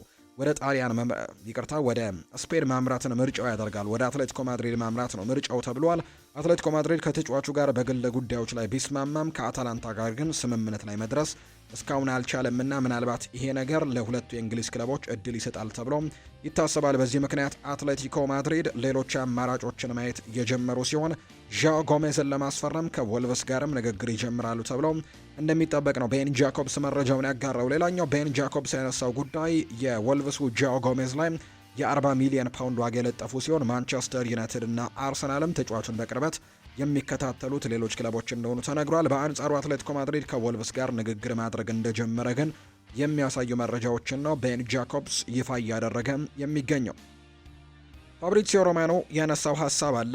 ባለፈው የክረምት የተጫዋቾች የዝውውር መስኮት ማንቸስተር ዩናይትድ ከካርሎስ ባሌባ ጋር በግል ጥቅማ ጥቅም ስምምነት ላይ ደርሶ ነበር። ነገር ግን ብራይተን ተጫዋቹን መልቀቅ ስላልፈለገ ዝውውሩ ሳይሳካ እንደቀረ ነው የሚታወሰው። አሁንም በዩናይትድ ዝርዝር ውስጥ የሚገኝ ሲሆን ማንቸስተር ዩናይትድ ክረምት ላይ በድጋሚ ተጫዋቹን ለማስፈረም ገፍተው እንደሚሄዱ ለባሌባም ማሳውቀውታል የሚል መረጃ እየወጣም ይገኛል የተባለው ፋብሪዚዮ ሮማኖ ነው ይህንን መረጃ ያጋራው። ማይክል ካሪክ ከጉዳቱ እያገገመ የሚገኘው ፓትሪክ ዶርጉ በሚቀጥሉት 7 ቀናት ውስጥ ወደ ቡድን ልምምድ ሊመለስ እንደሚችል ጠቆም አድርጓል። ሌኒ ዮሮን በተመለከተ ግን በትናንትናው ልምምድ ላይ ባይሳተፍም ፈረንሳዊው ተጫዋች ግን ለብሬንትፈርዱ ጨዋታ የመሰለፍ ዕድል እንዳለው የማንቸስተር ዩናይትድ አሰልጣኝ ማይክል ካሪክ ይፋ አድርገዋል። አለን ሺረር ማንቸስተር ዩናይትድ ማይክል ካሪክን በቋሚ ዋና አሰልጣኝነት አድርጎ እንዲሾመው መልእክቱን አጋርቷቸዋል። ብቃቱን ማሳየት እንዲቀጥል የአጭር ጊዜ ውል ይሰጠው ሲልም ነው የተናገረው። በማይክል ካሪክ ስር ቡድኑ በእርግጥም መሻሻል አሳይቷል። አሁን ደግሞ ለቻምፒየንስ ሊጉ የሚያልፉ ይመስለኛል። በእውነት እዚያ መድረስ ከቻሉ ስራውን እንዲሰጡ ተደግፈዋለሁ። ነገር ግን ባለፈው የሰሩትን ስህተት እንዳይደግሙ የረጅም ጊዜ ውል መሆን የለበትም። ምናልባትም የተወሰኑ ግቦችን ሲያሳካ የተለያዩ ማበረታቻዎችን የሚያካትት የአንድ ዓመት ውልን መስጠት ጠቃሚ ሊሆን ይችላል። ረጅም ኮንትራቶችን መስጠት ተገቢ ነው ብዬ አላምንም። ነገር ግን ዩናይትዶች ይህንን አሰልጣኝ ግን ቢያንስ ግን ለአንድ ዓመትም ቢሆን አጭር ኮንትራት ሰጥተው ሊሞክሩት ይገባል። ከመጣ በኋላ የሰራው ነገር በጣም ትልቅ ነው ሲልም ጭምር የተናገረው ይህንን ሀሳብ ነው የሰጠው አለን ሺረር። ዩናይትድ በማይክል ካሪክ ውጤት፣ በታክቲክ አቀራረቡ፣ በጸባዩና ከተጫዋቾች ጋር ባለው ግንኙነት እጅጉን ረክተዋል። በዚህም ማይክል ካሪክ የዩናይትድ ዋና አሰልጣኝ ሆኖ የመቀጠሉ እድል በጣም ሰፊ እንደሆነ ጭምር ነው ፋብሪሲዮ ሮማኖ መረጃውን እያጋራ እንደሚገኝ እየተመለከት ነው። የቸልሲን መረጃዎች ደግሞ ወደ እናንተ እናደርስ። ሴስ ፋብሬጋስ ወደ ቸልሲ መሄድ ከፈለገ መሄድ ይችላል ብለዋል። የኮሞ ፕሬዝዳንት ናቸው ይህንን ሀሳብ የሰጡት። የኮሞ ፕሬዝዳንት ሚርዋን ስዋርሶ ይባላሉ። አሰልጣኝ ሴስ ፋብሬጋስ ወደ ቸልሲ መሄድ ከፈለገ እንደሚችል አሳውቀዋል። ፕሬዝደንቱ በንግግራቸው ይሄ የሚያስደስተው ከሆነም የእሱ ውሳኔ ነው ሲሉ ተናግረዋል። ሁሉም ሰው እንዳይለቅ እንፈልጋለን፣ ነገር ግን ወደ ቸልሲ የሚፈልግ ከሆነ ግን ነፃ ነው፣ መሄድ ይችላል ሲሉም ተናግረዋል። አሰልጣኝ ሊያም ሮስኔርን ያሰናበተው ቸልሲ አዲስ አሰልጣኝ ለመሾም እየፈለገ እንዳለ ይታወቃል። አሰልጣኝ ሴስ ፋብሬጋስ ደግሞ በተለይ በኮሞ ቤት እጅግ አስደናቂ የውድድር ዓመትን እያሳለፉ ነው። 2 ዓመቱ ነው ቡድኑ በጣሊያን ሴሪ መሳተፍ ከጀመረ። ዘንድሮ ለአውሮፓ ቻምፒየንስ ሊግ ለመሳተፍ የሚያበቃውን ውጤት ለማግኘትም በጣም ቅርብ እንደሆነ ይታወቃልና በጣም ድንቅ የውድድር ዓመትን እያሳለፉ ነው። አምናም ቢሆን ከታችኛው ሊግ መጥተው በውድድሩ ወገብ ላይ ሆኖ ማጠናቀቃቸው ይታወሳልና በየዓመቱ ጥሩ ፕሮግረሶችን እያሳየ ነው። ይሄ የቀድሞ የአርሰናል፣ የባርሴሎና፣ የቼልሲ ተጫዋች የነበረው ሴስ ፋብሬጋስ በአሰልጣኝነቱ በጣም ድንቅ ስራዎችን እየሰራ እንደሆነ ይታወቃልና ቼልሲ ከሚመለከታቸው አሰልጣኞች መካከል አንደኛው ይሆናል ተብሎ ይታሰባል። በርከት ያሉ ትልልቅ የሚባሉ ተንታኞችም ጭምር ይህንን አሰልጣኝ ሴስ ፋብሬጋስን ለቼልሲ እየተመኙት እንዳለ ይታወቃል። ይህንን በማስመልከት ነው የኮሞ ፕሬዝዳንት ሚርዋን ስዋርሶ ይህንን ነገር የተናገሩት። ነገር ግን ሀሳቡን ሰጥቷል። የኮሞ አሰልጣኝ ሴስ ፋብሬጋስ ስሙ ከቼልሲ ጋር ስለመያያዙ ተጠይቆ ምላሹን ሰጥቷል። ሴስ ፋብሬጋስ ምላሹን ሲሰጥም ምንም የምለው ነገር የለም፣ አሁን ላይ ስለሱ ማሰብ ሞኝነት ነው ሲልም ነው የመለሰው። አክሎም የክለቡ ፕሬዝዳንት ምን እንደተናገሩ እስካሁን አላየሁም፣ የኮሞ አሰልጣኝ ሆኜ እቀጥላለሁ ሲልም ጭምር ነው ሴስ ፋብሬጋስ የተናገረው። የቸልሲ ተጫዋቾች ቀጣዩ አሰልጣኝ ትልቅ ስብዕና ያለውና በመልበሻ ክፍል ክብር የሚያገኝ እንዲሆን ይፈልጋሉ። ምንጮች እንደሚሉት ከሆነ ሮስኒየር ከልክ በላይ ጓደኛ ለመሆን ሞክረዋል። ያ ነገር ደግሞ እንዳይሳካለት ካደረጉት ምክንያቶች መካከል አንደኛው እንደሆነ መረጃዎች አጋርተዋል። ዘ ጋርዲያን የተባለ የመረጃ ምንጭ ይህንን ይፋ አድርጎታል። ስለዚህ ለተጫዋቾቹ በጣም ከልክ በላይ ጓደኛ ከመሆን ይልቅ በመልበሻ ክፍል ውስጥ በጣም ተሰሚነት ያለው እንዲሁ ደግሞ ክብሮችን የሚያገኝ አይነት አሰልጣኝን እንደሚፈልጉ ነው የተነገረው።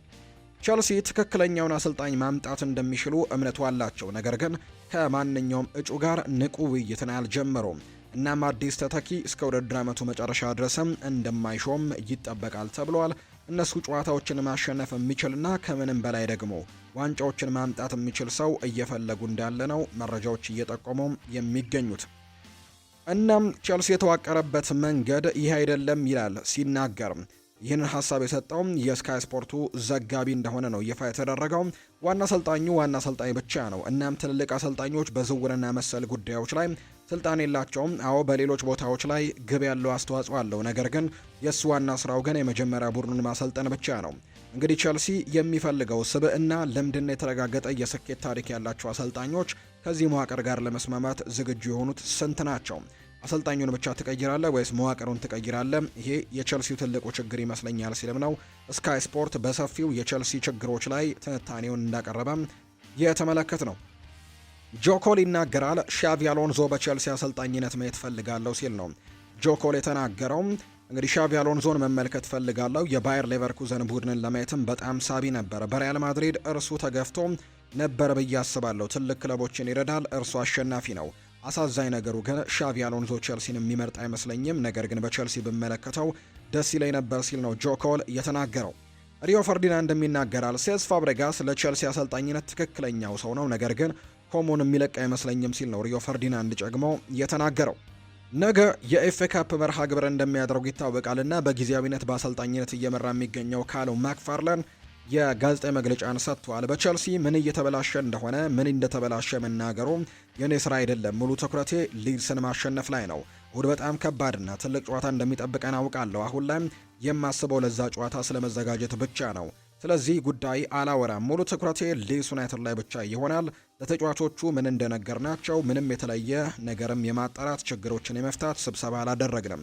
ቡድኑ እሁድ ጨዋታ ላይ ብቻ እንዲያተኩር ነው ያደረግነው። ለእሁዱ ጨዋታ ሙሉ ትኩረታችንን መስጠት በጣም ወሳኝ ነገር ነው ብለዋል። ስለ ቸልሲ ደካማ አቋምና ከብራይተን ጋር ስለነበረው ጨዋታ ያለ ጥርጥር አቋማችንን ማሻሻል አለብን። ከብራይተን ጋር የነበረን እንቅስቃሴ በቂ አልነበረም። ይህንን ጠንቅቀን እናውቃለን። ምክንያቶቹን አውጥተን ለማስተካከል ቡድኑ ለእሁዱ ጨዋታ የተሻለ ቁመና ላይ እንዲገኝ ማድረግ አለብን ያለው። ከሊያም ሮስኒየር ጋር ስለመነጋገሩ ሲናገር አዎ ከሊያም ጋር አውርቻለሁ። ረቡዕ ዕለት በስልክ አውርተን ነበር። ደህና ነው። ጥሩ ቆይታ ነበር ያደረገው። ለሊያም ትልቅ ክብር አለኝ። በጣም ጥሩ ግንኙነት ነው ያለን። ነገሮች በሱ ላይ ባለመሳካታቸው በጣም አዝኛለሁ ሲልም ነው የተናገረው።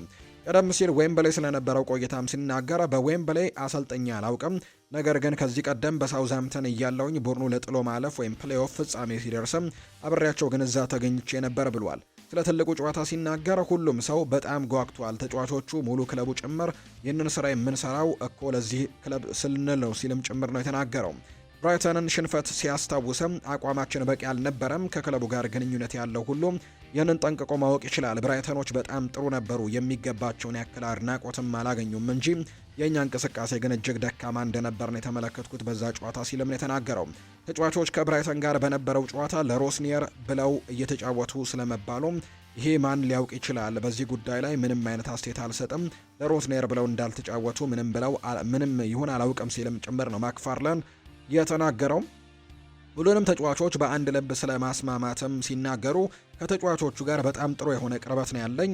እንዲሁ ደግሞ አሰራራችንም ከዚህ በፊት በጊዜያዊ አሰልጣኝነት በነበርኩበት ጊዜ ከነበረው ጋር ተመሳሳይ ነው። ከሮስኒየር ጋር ተመሳሳይ የሆነ የጨዋታ ዘይቤ ስለመኖሩም ሲናገር ዛሬ ስለ ታክቲክ አወራለሁ ብዬ አላስብም፣ ያንን በሚስጥር ይዘዋለሁ። ነገር ግን ለእሁዱ ጨዋታ ሙሉ በሙሉ ዝግጁ ነን ብለዋል። ተጫዋቾቹ በአንድነት ስለመቆማቸውም ሲናገር ስለ ቀጣይ ጨዋታዎችና ገና ልንጫወትባቸው ስለሚገቡ ወሳኝ ነገሮች ከቡድኑ ጋር ተነጋግረናል። ሁሉም በአንድነት ቆሟል። ከአሁን ጀምሮ እስከ ውድድር ዘመኑ መጨረሻ ያሉትን እያንዳንዱ ጨዋታዎችን ማሸነፍም እንፈልጋለን ያለው። ስለ ጉዳት ዜናዎች ሲናገር በሚያሳዝን ሁኔታ ኤስቴቫኦ በዚህ የውድድር ዘመን ዳግም አይጫወትም። ለተወሰነ ጊዜ ከሜዳ ይርቃል። እኛም ከጎኑ ሆነን ልንደግፈው እዚህ አለን። ዣኦ እና ደግሞ ኮል ፓልመርም በልምምድ ላይ ጥሩ ነገሮችን ሰርተዋል። በጥሩ ሁኔታ ላይ የሚገኛሉ። ሆኖም ግን እስካሁን እርግጠኛ አይደለንም። ስለዚህም የመጨረሻው ውሳኔያችንን እናሳውቃለን ብለዋል። ኤስቴቫኦ ለዓለም ዋንጫው ይደርሳል ወይ ደግሞ ተብሎ ለተጠየቀው እውነቱን ለመናገር በዚህ ጉዳይ ላይ እርግጠኛ አይደለሁም።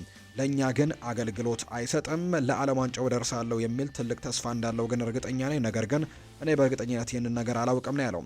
ስለ አሰልጣኝነት ወይም ስለ አጨዋወት ዘይቤም ስለ ማጥቃት ነጻነትም ሲናገር የጨዋታውን የበላይነት መውሰድ እንፈልጋለን። የራሳችንን ጨዋታ ላይ ለተጫዋቾችም ይበልጥ የሚስማማውን እግር ኳስን መጫወት ነው የምንፈልገው ብለዋል። በጥር ወር ከነበረው ስራ በተለየም ኃላፊነት ስለመሆኑ አሁን ላይ ቢሆኑ ነገሮች በጣም ፈጣንና ያልተጠበቁ ናቸው። ይህ ይሆናል ብሎ የጠበቀ ማንም አልነበረም። አሁን ላይ ግን ከቡድኑ ጋር ለ3 እና 4 ወራት ሰርቻለሁ። ስለዚህም ይበልጥ ተረድቻለሁ። ይህኛው ደግሞ ፈጽሞ የተለየና ከባድ ኃላፊነት ነው ሲልም ጭምር ይናገራል አሰልጣኙ ሲናገር። ፍራንክ ጄምስ ላምፓርድ በቅርቡ ስሙ ከቼልሲ ጋር እየተያዘ ስለመጣበት ጉዳይም የሰጠው ምላሽ አለ። ይሄ የስፖርት ተንታኞች ሊወያዩበትና ሊፈርዱት የሚገባ ጉዳይ ነው ብለዋል ላምፓርድ ሲናገር። እኔ የኮቬንትሪ አሰልጣኝ ነኝ። አሁን ላይ ቡድኔን ወደ ላቀ ሊግም ደግሞ በማሳደጌና ዋንጫ በማንሳቴ ባገኘሁት ድል እየተዝናናሁ ነው። ከዚህ ውጭ የማስበው ሌላ ምንም ነገር የለም ሲልም ይናገራል። ፍራንክ ላምፓርድ ስለ ቼልሲም ሲናገር እንደ እግር ኳስ ክለብ በአሁኑ ሰዓት ከባድ ጊዜን እያሳለፉ ይገኛሉ። ይህ ግን የቼልሲ የራሱ ጉዳይ ነው። ቼልሲ በሕይወቴ ውስጥ ትልቅ ቦታ ያለው ክለብ ነው። ነገር ግን አሁን ላይ የነሱ ጉዳይ ነው። የኔ ትኩረት ደግሞ ስራዬ በኮቬንትሪ ላይ ነው ሲልም ይናገራል ሀሳቡን ሲሰጥ ፍራንክ ጄምስ ላምፓርድ። ማንቸስተር ዩናይትድ፣ አርሰናል፣ ቼልሲና ፓሪስ ሳን ዠርሜን ለሞርጋን ሮጀርስ ፊርማ እውነተኛ ፍላጎት እንዳላቸው ይፋ ተደርጓል። እነዚህ ደግሞ የሚፈልጉት ዋነኛ ክለቦች ናቸው። ሞርጋን ሮጀርስ በእንግሊዝ ለመቆየትም ሆነ ከእንግሊዝ ውጭ ወዳሉ ሊጎች ለማምራትም ፍቃደኛ ሊሆን ይችላል። ለሉዊስ ኤንሪኬም ትልቅ አድናቆት እንዳለው ይነገራልና ምናልባት ፓሪስ ሰን ዠርሜንንም ሊቀላቀል የሚችልበት እድሉ እንዳለ የሚያሳዩ መረጃዎች ናቸው ይፋ የተደረጉት። የሊቨርፑል ጉዳይን እንመልከት። አርነ ስሎት የሳምንቱ ምርጥ አሰልጣኝ ተብለዋል። አሰልጣኝ አርነ ስሎት ከሊግ ዳኞች ማህበር በሳምንቱ ምርጥ አሰልጣኝነት ሽልማትም ተበርክቶላቸዋል። አሰልጣኙ ለሽልማቱ ያበቃቸው በመርሲሳይድ ደርቢ ጨዋታ ያስመዘገቡት ውጤት መሆኑ ተነግሯል። አርነ ስሎት ከፕሪሚየር ሊጉና ቻምፒየንሺፕ ጨምሮ ከሁሉም የእንግሊዝ አሰልጣኞች ባሳዩት አፈጻጸም ነው የዚህ ሳምንት ቀዳሚ ሆነው የተመረጡት። በቅርቡ ያስመዘገብነው ውጤት ተቀባይነት ያለው ነው ብለዋል አሰልጣኝ አርነ ስሎት ሲናገሩ። የሊቨርፑል አሰልጣኝ አርነ ስሎት በቅርብ ያስመዘገቡት ውጤት ጥሩ መሆኑን ይናገራሉ። ባለፉት 8 ጨዋታዎች 16 ነጥቦችን ሰብስበናል ያሉት አርነ ስሎት ውጤቱ ተቀባይነት ያለው ነው ሲሉም ይናገራሉ። ስለ ወደፊቱ ቆይታቸው የጠየቁት አርነ ስሎት ትኩረት ያሁን ላይ በማያደርገው ነገር ላይ ነው ሲልም ጭምር ተደምጧል። ስለሚቀጥለው የውድድር ዘመን ንግግሮች ያሉ፣ ነገር ግን ሙሉ ትኩረቴ በዚህ ዓመት ላይ ይሆናል ሲልም ነው አርነ ስሎት ጨምሮ የተናገረው። የማንቸስተር ሲቲንም ጉዳይ እናንሳም። የማንቸስተር ሲቲው አማካይ ሮድሪ ከሳውዛምፕተን ጨዋታ ውጪ መሆኑን አሰልጣኝ ፔፕ ጓርዲዮላ ይፋ አድርገዋል። ከጨዋታ ውጪ ቢሆንም ነገር ግን እየተሻሻለ ነው ያሉት ጓርዲዮላ ለአደጋ እንዲጋለጥ በጭራሽ አንፈልግም ነው ያሉት። በኤቨርተን የሊግ ጨዋታ ላይ ይመለስ እንደሆነም ጥያቄ ቀርቦላቸው ነበር። እስካሁን አላውቅም፣ ተስፋ አድርጋለሁ ሲል የተናገረው መጠንቀቅ አለብን፣ እሱ ከተጎዳ ለሚቀጥሉት ወሳኝ ጨዋታዎች እናጠዋለን። ሮድሪ በጣም አስፈላጊ ተጫዋቻችን ነው ሲልም ጋርዲዮላ ተናግሯል። በተለይ ያለ ሮድሪ እንግዲህ ባለፉት ጥቂት የውድድር ዓመታት በጉዳት ምክንያት በተለይ ያጣባቸውን ጨዋታዎች እናስታውሳለን።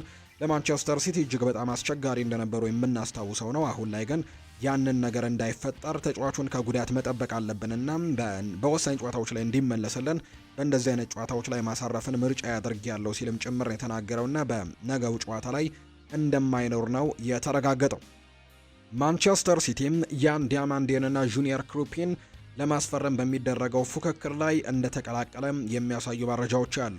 ማንቸስተር ሲቲ በቡድን ውስጥ ብዙ የማጥቃት ባህሪ ያላቸው ተጫዋቾች ቢኖሩትም በገበያው ላይ ግን የተሻለ ተጫዋች ከተገኘም ወደ ኋላ እንደማይል ጭምር ነው የተረጋገጠው። ስለዚህም ያን ዲያማንዴን ለማስፈረም በሚደረገው ፉክክር ውስጥ መቀላቀሉን የሚያሳዩ ሪፖርቶች እየወጡ ይገኛሉ።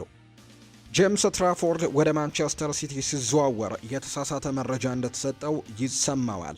ይህም ተጫዋቹ ወደ ማንቸስተር ሲቲ የሚያደርገውን ዝውውር መጀመሪያ ላይ ከያዘው ኤጀንሲ ጋር ያለውን ግንኙነትም እንዲያቋርጥ እንዳደረገው ጭምር ነው ክሬግ ሆፕ መረጃውን እያጋራ የሚገኘው። ስለዚህ ጄምስ ትራፎርድ ወደ ሲቲ ሲዘዋወር የተሳሳተ መረጃ እንደደረሰው ነው እየተገለጸ የሚገኘው። በተለይም ቋሚ ግብ ጠባቂ ይሆናል ተብሎ ቃል ተገብቶለት እንደመጣም ይናገራል። በተለይ የጂያንሉጂ ዶናሩማ ወደ ሲቲ መቀላቀል ግን የጄምስ ትራፎርድን እቅዶች በሙሉ እንዳበላሸው ነው የተረጋገጠው።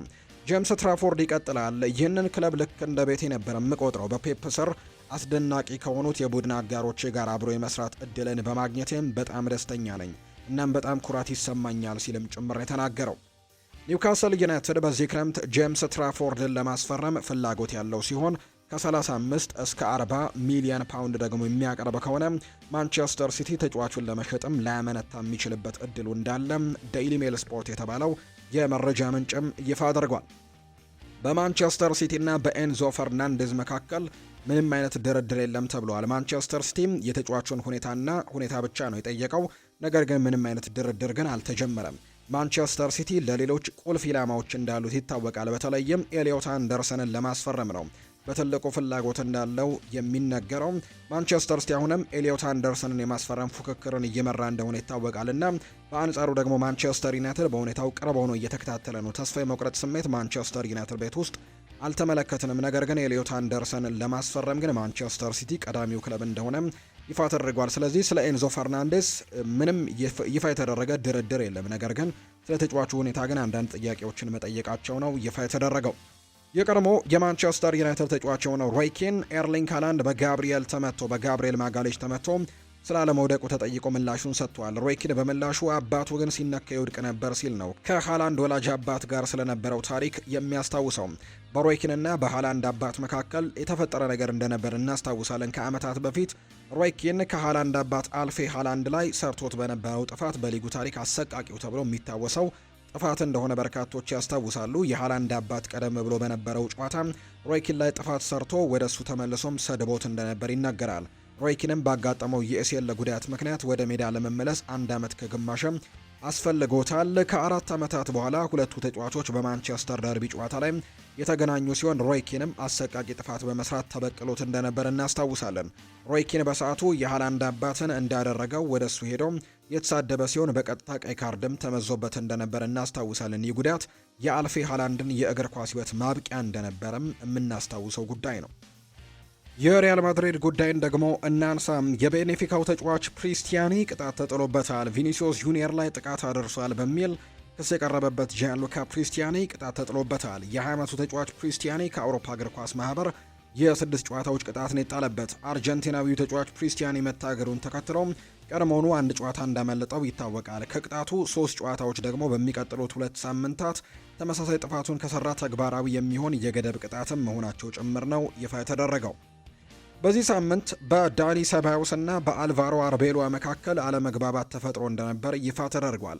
አሰልጣኙ በቀሪዎቹ የውድድር ዘመን ጨዋታዎች ተጫዋቹን ዳግመኛ ላለመጥራትም የመወሰን እድላቸው ከፍተኛ ነው። ዳኒ ሰባዮስ ከጉዳት ከተመለሰ በኋላ እንኳን ማሟሟቅ እንዳልጀመረ ነው መረጃዎች የወጡትና በሁለቱ አካላት መካከል እንዲጭቅጭቆች መፈጠራቸው ጭምር ነው የተነገረው።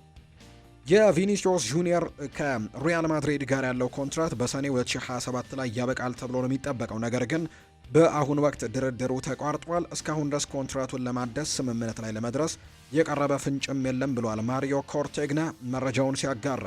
በሳንቲያጎ ቤርናቢው የሚገኙ ደጋፊዎች በቪኒሲዮስ ጁኒየር ላይ የፉጨት ተቃውሞን እያሰሙ ነው የሚገኙት። ይህም የሆነው ተጫዋቹ የሚጠበቅበትን ያክል ብቃት ማሳየት ባለመቻሉ እንደሆነ ይነገራል።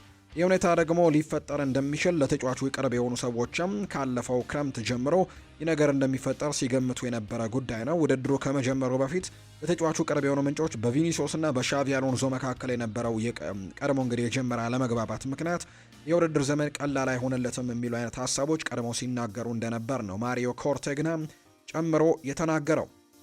ሪያል ማድሪድ ለቪኒሲዮስ ጁኒየር ያቀረበለት የደሞዝ ጥያቄ በአመት 20 ሚሊዮን ዩሮ አካባቢ ነው። ነገር ግን ባለፈው ዓመት በተደረገው ድርድር የተጫዋች ወኪሎች መጠኑን ወደ 30 ሚሊዮን ዩሮ እንዲጠጋም ጠይቀው ነበር። ይህም ደግሞ ሪያል ማድሪድ ያቀረበው የደሞዝ መጠኑ ክለቡ ከዚህ ቀደም ለማንኛውም ተጫዋች አቅርቦት የማያውቀው ከፍተኛ ገንዘብ ነው። ሆኖም ግን ቪኒሲዮስ በዚህ ክረምት ክለቡን ለቆ ይሄዳል ተብሎ አይታሰብም። በክለቡ የመቆየት ከፍተኛ ፍላጎት እንዳለው ነው ማሪዮ ኮርቴግና ጨምሮ የተናገረው። ላሚን ያማል የወሩ ምርጥ ተጫዋች ተብሏል። የስፔን ላሊጋ የ2025-26 የውድድር ዘመን የወርሃ ሚያዝያ የወሩ ምርጥ ተጫዋች ይፋ ተደርጓል። በዚህ መሰረትም የባርሴሎናው የፊት መስመር ተሰላፊ ላሚን ያማል እንዲሁ የወሩ ምርጥ ተጫዋች ተብሎ መመረጥ ችሏል። ላሚን ያማል በወሩ ባደረጋቸው 3 ጨዋታዎች 2 ጎሎችን አስቆጥሮ 2 አሲስቶችን ደግሞ ማድረጉን የተመለከትነው። በዚህም የወሩ ምርጥ ተጫዋች የሚለውን ሽልማትም አሸንፈዋል። የ2026 የዓለም ዋንጫ ፍጻሜ 4 ትኬቶች ከ$2 ሚሊዮን በላይ እንደተጠየቀባቸውን የተነገረው። በፊፋ የትኬት መልሶ መሸጫ ድረ-ገጽ የቀረቡት 4ቱ የመጀመሪያ ደረጃ ትኬቶች $2.3 ሚሊዮን የሚጠጋ ክፍያ ተጠይቆባቸዋል። በሌላ በኩል ከአንዱ የጎል ጀርባ ያሉ የመጀመሪያ ደረጃ ትኬቶችም እያንዳንዳቸው $16098 ለሽያጭ ቀርበዋል። ፊፋ የትኬት መልሶ መሸጫውን ዋጋ መተመን እንደማይችል ሲገለጽ፣ በአሜሪካና ካናዳ ህጋዊ መሆኑ ግን ተነግሯል። ይሁን እንጂ ከሽያጩ ከሁለቱም ወገኖች 15 በመቶ ክፍያ እንደሚያገኝና አጠቃላይ ከ4 ወንበሮችም $600,000 እንደሚቀበል ነው የተነገረው። ካረም ቤንዜማ ፓሪስ ሰን ዠርሜን እና ሪያል ማድሪድን በተመለከተ አስቴቱን ሰጥቷል። በፓሪስ ሰን ዠርሜን ውስጥ የሚደነቀው ነገር የመጀመሪያ የሚሰለፍ ቡድን ታውጣለ፣ ይጫወታሉ፣ ይሮጣሉ። ከዚያም አሰልጣኙ ቅያሬ ሲያደርግ ተቀይረው በሚገቡት ተጫዋቾች ከጀማሪዎቹ በላይ የተሻለ ነገርን ይዘው ይመጣሉ። እነዚህ ደግሞ ተቀያሪዎቹ ተብለው የሚታሰቡት ናቸው። እያንዳንዱ ተጫዋች ምን ማድረግ እንዳለበት ያውቃል፣ ምን መጨመር እንዳለበትም ያውቃል። ቋሚ ተሰላፊው ምን ማድረግ እንዳለበት ያውቃል፣ ተቀያሪው ምን ማድረግ እንዳለበት የሚያውቅ ነው። ተቀያሪውም ቢሆን በጥሩ ሁኔታ እየተጫወተ ነው። በማድሪድ ግን ነገሩ ውስብስብ ነው። ምክንያቱም እንደ አንድ ቡድን አይጫወቱም። እኔ እንደማውቀው ምንም ችግር የለም፣ ነገር ግን አንተ ደግሞ መደመቅ አትችልም የሚለው ስሜት የለም። ፓሪስ ሳን ዠርሜን ከባሎን ዶር ተፎካካሪው ዴምቤሌ ውጪ የከዋክብት ስብስብ አይደለም። ነገር ግን ያንን ተዉት። እነሱ አብረው ይጫወታሉ፣ ይጫናሉ፣ አብረው ያጠቃሉ፣ አብረው ደግሞ ይከላከላሉ። በፓሪስ ሳን ዠርሜን ውስጥ ትልቁ ሰው ሉዊስ ኤንሪኬ ነው። ነገር ግን ቡድኑ እውነተኛ የፓሪስ ቡድን ነው። ከፊት የፈለከውን ተጫዋች አሰልፍ። ሁሉም በአንድ አይነት ወኔ ነው የሚጫወቱት፣ በአንድ አይነት ወኔ ነው የሚሮጡት። ተቀያሪዎቹም ቢሆኑ በዚያው ተመሳሳይ ወኔ ይሮጣሉ። ጠንካራ የሆኑትም ለዚህ ይመስለኛል ሲልም ጭምር ነው ካሪም ቤንዜማ ሀሳቡን እየሰጠ እንደሚገኝ የተመለከት ነው። የተወደዳችሁና የተከበራችሁ ቤተሰቦቻችን ለዛሬ ያዝንላችሁ አዳዲስ ስፖርታዊ ጉዳዮቻችን እነዚህን ይመስላሉ። ስላደመጣችሁን፣ ስለተከታተላችሁን ቆይታችሁም ከኛ ጋር ስለነበር እጅግ ከልብ አድርገን እናመሰግናለን። ፉአድ ባህሩ የዛሬውን ፕሮግራም እየመራው ከእናንተ ጋር ቆይታን አድርጌያለሁ። በቀጣይ ፕሮግራሞቻችን ሌሎች ስፖርታዊ ጉዳዮችን፣ ሌሎች አዳዲስ መረጃዎችን አካተን በድጋሚ ተመልሰን የምንገናኝ ይሆናል። ለዛሬ ግን ስላደመጣችሁኝ፣ ስለተከታተላችሁኝ ቆይታችሁም ከኛ ጋር ስለነበር ከልብ አድርገን እናመሰግናለን። ፉአድ ባህሩ ፕሮግራሙን እየመራው ከእናንተ ጋር ቆይታን አድርጌያለሁ። በቀጣይ ፕሮግራሞቻችን በድጋሚ የምንገናኝ ይሆናል። መልካም ጊዜ እንዲሆንላችሁ ነው በአክብሮት የምመኘው።